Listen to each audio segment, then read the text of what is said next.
রানাঘাট থেকে বালি হল্ট, ঠিক আছে, দেখে নিও দাদা ভাইয়ের পাড়াগুলো। দাদা ভাই নাম বলতে বারণ করেছে।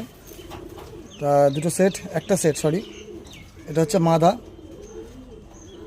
আর এটা হচ্ছে নর, ঠিক আছে। পিওর মালবাহী, মাদিটা আর পায়ে ট্যাগ দেওয়া আছে পর্যন্ত,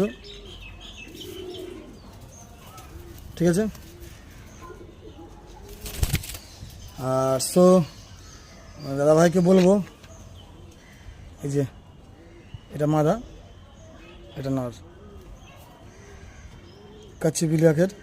আর যাচ্ছে হচ্ছে যে, ঠিক আছে দাদাভাই, যাচ্ছে ও all India delivery, all India transport. সবাইকে একটা কথাই বলতে চাই যে ভালো জিনিস দিলেই নামটা হয়, খারাপ জিনিস দিলে বদনামটাই হয় সারা জীবন। তো ভালো থাকবেন বন্ধুরা, সুস্থ থাকবেন, যার ইচ্ছা ফোন